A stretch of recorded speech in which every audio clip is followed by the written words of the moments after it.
3 × 10⁻⁻34 joule second. और मास of electron की value रखो, आप बोलोगे इसकी इन यहाँ पर देखिए, इसको मैं सॉल्व कर लेता हूँ। ये जो डेल्टा लैम्डा आया वैल्यू पूछ जाती है कि मैक्सिमम कितना होता है और किस एंगल पर होता है। 180 पर मैक्सिमम होता है। इसकी अगर मैं वैल्यू रखूंगा, एच की वैल्यू कितनी, एच की वैल्यू रखोगे 6.6 10⁻−32। करने की जरूरत नहीं, याद होना चाहिए, ये करोगे नहीं। एम क्या होता है, मास ऑफ इलेक्ट्रॉन, यानी 9.1 10⁻−31 और ये सी इंटू कितना 3 × 10⁻8। अब इसको जब सॉल्व करोगे तो ये आता है, कितना आता है, 0.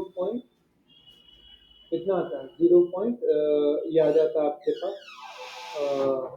24, यानी 0.040 ऐसा कुछ आ जाता है, 0.840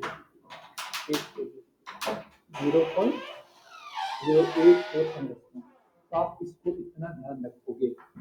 अब आप बोलोगे ध्यान कैसे रखिए, एक ही याद रखिए कि अगर मैं यहाँ पर देखिए, अगर मैं यहाँ पर एंगल को क्या कर दूं, लेट्स सपोज मैं एंगल को क्या कर दूं यहाँ पर, अगर मैं यहाँ इसके जगह थीटा की वैल्यू 90 कर दूं, अगर एंगल की वैल्यू 90 कर दूं, तो डेल्टा लैम्डा कितना होता है, एच एम ई 1 माइनस ये कितना, cos 90 की वैल्यू कितनी, cos 90 की वैल्यू 0, तो कितना आता है, delta lambda equal to H upon twice M E. ठीक है, तो इसकी जो वैल्यू होती है, जब सबकी वैल्यू रखेंगे, एच की वैल्यू भी रखेंगे, मास ऑफ इलेक्ट्रॉन की वैल्यू भी रखेंगे, सी की value, speed of electron, speed of light की वैल्यू रखेंगे, तो ये आ जाता है 0.0 और सॉरी 0.0, ये याद रखना है आपको, 243 है ना, 242 है, चलिए 242, हाँ 243, वैसे 243 होता है, ध्यान रखना है, इतना कंफ्यूजन नहीं होगा, आपको दिख जाएगा इतना डिफरेंस। तो ये 90 पे होता है, देखो मैक्सिमम इतना है। अब इसके साथ 2 का मल्टीप्लाई कर दोगे ना, 180 पे कितना हो, 90 हो ना, 90 पे इतना, 180 पे कितना हो जाएगा, 180 पे इसका ही दुगुना आता है, 2 इंटू मल्टीप्लाई, देखिए इस सब की वैल्यू रखोगे यहाँ पर।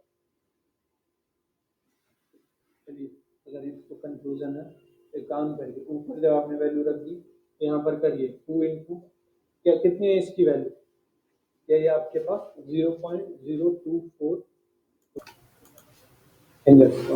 तो इसको क्या करेंगे, मल्टीप्लाई करेंगे तो 0.04828 एंगल। ठीक है, तो डेल्टा लैम्डा 180 पे कितना आ गया, इतना। ठीक है, इतना आ गया डेल्टा लैम्डा 180। ठीक है, तो हम यही लिखा है सब, यहाँ पर भी यही लिखा है। मैं वापस से आता हूँ, ठीक है, कि 180 पे कितना है और 90 पे कितना है। ठीक है, तो ये लिखा है यहाँ पर, पहला देखिए, पहला क्या लिखा है कि 180 पे कितना आ गया वेवलेंथ, कितना आ गया, इसकी वैल्यू भी याद रखेंगे आप। ठीक है, फॉर नॉर्मल स्कैटरिंग, अगर नॉर्मल स्कैटरिंग की बात करता हूँ तो क्या है आपके पास, थीटा इक्वल टू 90 पे कितना आ रहा है, थीटा इक्वल टू 90 पे कितना आ जा रहा है, 0.024 एंगस्ट्रॉम, 242 लिखा है, कोई फर्क नहीं। अब इस बात को समझिए, ये बात है लास्ट की इम्पोर्टेंट। क्यों इम्पोर्टेंट है, इम्पोर्टेंट है, नॉर्मल कॉम्पटन स्कैटरिंग, यानी नॉर्मल स्कैटरिंग यानी कॉम्पटन शिफ्ट कितना होता है, इतना होता है नॉर्मल, इसको ही बोला जाता है कॉम्पटन वेवलेंथ।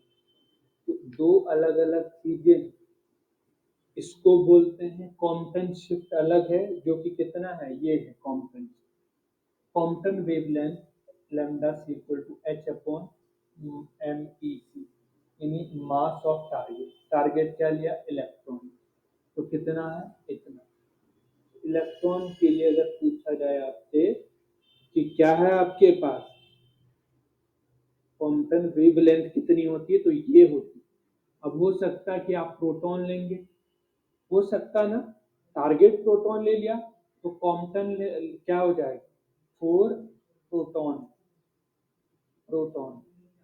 प्रोटॉन के लिए क्वांटम वेवलेंथ, कॉम्पटन शिफ्ट और कॉम्पटन वेवलेंथ को एक साथ मत करो, कॉम्पटन शिफ्ट अलग है, कॉम्पटन वेवलेंथ नॉर्म।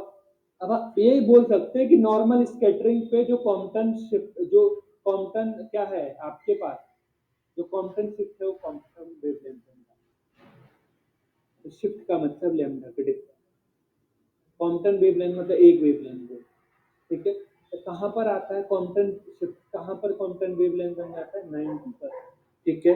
तो कॉम्पटन अगर वेवलेंथ की बात करता हूँ मैं, ठीक है, तो 4 प्रोटॉन के लिए तो क्या हो जाएगी, ध्यान रखना, लॉन्ग कॉम्पटन के लिए H अपन यहाँ पर मास ऑफ इलेक्ट्रॉन लगेगा या मास ऑफ प्रोटॉन लगेगा, मास ऑफ प्रोटॉन इनटू सी, ये ध्यान रखना। किसी और चीज के लिए पूछा है तो वहां पर ये मत लगा देना M P lambda equal to क्या H upon M E C, नहीं, वो इलेक्ट्रॉन लिया आपने, यहाँ पर मैंने देखा ये जो पर पूछा गया किसी एग्जाम में, ठीक है। तो ये पूछा गया था कि प्रोटॉन के लिए कॉम्पटन वेवलेंथ बताइए, तो ये जो मास लगाओगे ना, ये किसका होगा, प्रोटॉन, जो टारगेट होगा उसका मास होगा। ठीक है, सारी बात क्लियर है, इसके अलावा इसमें कुछ नहीं। 2-3 और इम्पोर्टेंट पॉइंट है वो मैं बताऊंगा। क्लियर है इतनी बात, जो लाइव है वो बता दीजिए क्लियर है या नहीं।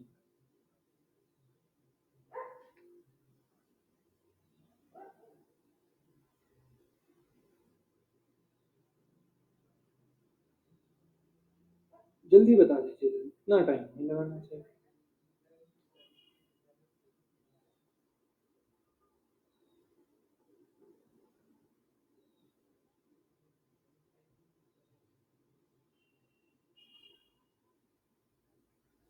समझा रहा हूँ बार बार, अगर इलेक्ट्रॉन के लिए कॉम्पटन वेवलेंथ तो इलेक्ट्रॉन कॉम्पटन बोलेगा, वो ऐसा कोई टारगेट वारगेट का नाम नहीं देगा, तो कॉम्पटन ने इलेक्ट्रॉन के लिए किया, ठीक है। चलिए नेक्स्ट है, चलिए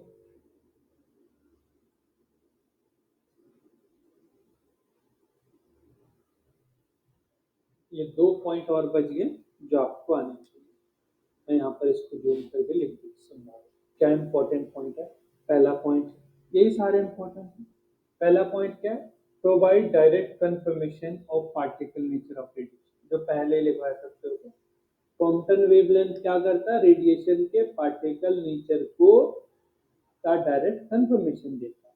दूसरा कहता है क्वांटम वेवलेंथ फॉर प्रोटॉन कितना आ गया, 1.3 10 टू दी पावर -15 मीटर। तो यानी कॉम्पटन वेवलेंथ, मैं यहाँ पर लिख देता हूँ, कॉम्पटन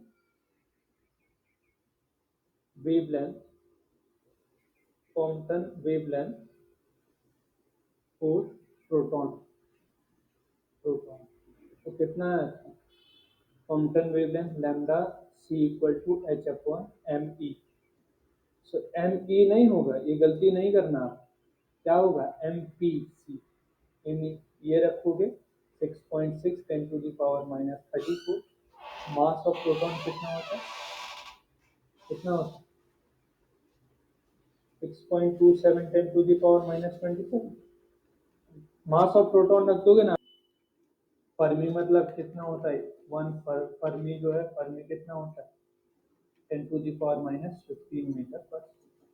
और इलेक्ट्रॉन के लिए कितना होता है, यही अगर मैं इलेक्ट्रॉन के लिए बात करूं, कॉम्पटन वेवलेंथ और इलेक्ट्रॉन तो कितनी होती है इलेक्ट्रॉन, वो तो आप जानते हैं पहले से, एच अपॉन एम ई सी कितना होता है 0.0243 एंगल, ठीक है। 242 भी लिखा होगा, एक भी लिखा होगा, 243 इज ज्यादा बेटर, ठीक है, 243 एंगल, ठीक है 24, अरे ऊपर 2 लिख दिया, चलिए 2 लिख दो यहाँ पर, ठीक है, इतना होता है। सेकेंड पॉइंट लिख रहा है, Compton Compton effect is best exhibit, जो है exhibit with the shorter wavelength. Compton effect shorter wavelength के लिए, यहाँ पर क्या है, शॉर्टर वेवलेंथ के लिए क्या होता है, बेस्ट दिखता है या एप्लीकेबल है फॉर शॉर्टर वेवलेंथ, ठीक है। नेक्स्ट लिखा Compton effect can not observe, ये वेरी वेरी इंपॉर्टेंट, ये very very important. Compton effect को विजिबल रीजन में ऑब्जर्व नहीं किया। तीसरा है Compton effect can not observe for heavy particle. Compton देखो क्यों, क्योंकि lambda C equal to H upon M, M मान लीजिए वो टारगेट था, तो लैम्डा सी से डायरेक्टली अगर ये एम नॉट ग्रेटर हुआ तो लैम्डा बहुत छोटा, क्या आप निकाल पाओगे? नहीं निकाल पाओगे। ठीक है, तो ये बात थी, सारी इंपॉर्टेंट बातें यहाँ पर होगी ऑलमोस्ट। ठीक है, चलिए क्वेश्चन करेंगे। तो आपके क्वेश्चन क्या कहता है, Compton experiment shift, Compton experiment shift nearly independent of, कह रहे हैं कि लैम्डा शिफ्ट जो है किस पर डिपेंड करता है, किस पर डिपेंड करता है? आप लोग आंसर बताएंगे, मैंने बताया ना किस पर चल। पहला ऑप्शन कह रहा है incident of independent of incident wavelength and it's same for all matter. कह रहा है कि इंडिपेंडेंट है और इंडिपेंडेंट है इंसिडेंट वेवलेंथ की। ठीक है, इंडिपेंडेंट ऑफ इंसिडेंट वेवलेंथ, सही बात है। It is same for all matter, ऐसा है। दूसरा, depends on the incident wavelength, तो ये तो आपने कहा ये तो गलत है, ऑलरेडी हम पढ़ लिखा है independent of incident wavelength and different for different metals. क्या ये, चलिए यहाँ तक अभी हमें इसमें डाउट है अंत। अब आप बोलो कौन सा ए या सी, जल्दी बात करो, क्या ये सभी मेटल के लिए सेम होता है? क्या ये सभी मेटल के लिए सेम होता है? जल्दी से बता दो, ये मैंने पढ़ा चुका हूं मैं। The nature of the substance और नॉट, ऑप्शन है सी। तो नेचर ऑफ सब्सटेंस क्या है? ठीक, जिन लोगों ने आंसर दिया, अरे वो हमने नेचर की बात करी, वो हो सकता है वो मेटल है, हो सकता है कुछ और, उस नेचर की बात कर रहे हैं हम ये नहीं कह रहे कि लैम्डा जो है तब तो शिफ्ट इलेक्ट्रॉन के लिए अलग आता, प्रोटॉन के लिए अलग कैसे आ जाता? नेचर का मतलब होता है कि उसका क्या नेचर है, मेटल है या मेटल नहीं है, या सेमीकंडक्टर है, जो भी नहीं कर, वट एवर द नेचर, इस बात पर डिपेंड नहीं करता, only on the scattered angle पर डिपेंड करता है कितना स्कैटर। लेकिन क्या डिफरेंट मेटल के लिए सेम होता है? नहीं, बिल्कुल नहीं जी। आपको पता है इलेक्ट्रॉन के लिए लगाया था, इलेक्ट्रॉन, चलो मेटल की बात करते हैं, तो जितना मास है उसका। ठीक है, तो ये क्या हो जाएगा आपके पास, C option is a correct, क्या हो जाएगा? C option correct. ठीक है, सी इज अ करेक्ट। तो सब बता दें।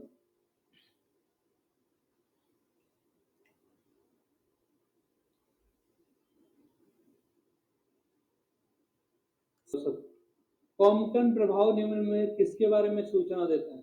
Compton effect give the information, इसके बारे में इंफॉर्मेशन देता है। पहला लिखा हुआ the wave nature of the light, दूसरा transverse characteristic of the light and corpuscular nature of corpuscle nature of the light and longitudinal characteristic of the light, इसके बारे में बताता है।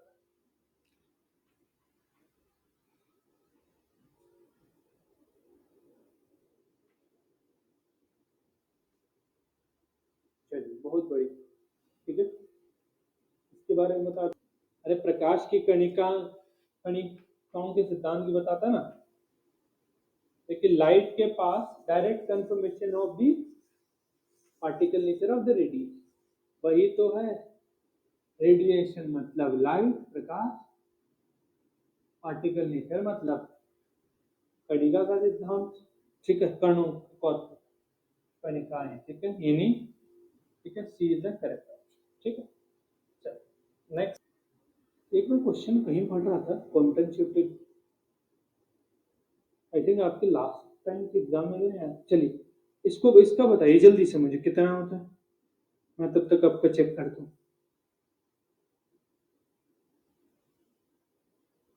चलिए, एक आपका टेस्ट, ठीक है। कौन सा ऑप्शन हो यार, क्या लिखा हुआ, कॉम्पटन विकिरण में कॉम्पटन शिफ्ट तरंग दैर्ध्य के बराबर होती है, किस एंगल पर होती है, जिनका लंबाई होती है, ठीक है। क्योंकि हमने कहा कि देखो कॉम्पटन शिफ्ट क्या होता है, डेल्टा लैम्डा इक्वल टू कितना होता है, डेल्टा लैम्डा इक्वल टू कितना होता है, H upon mass of electron C 1 minus cos theta. तो अगर थीटा की वैल्यू 90 डिग्री हो जाए यानी पाई बाई, तो कितना हो जाएगा, डेल्टा लैम्डा इक्वल टू कितना हो जाएगा, एच अपॉन एम ई सी। यही तो लैम्डा कॉम्पटन वेवलेंथ एक है, इस लैम्डा को इस पर, ठीक है।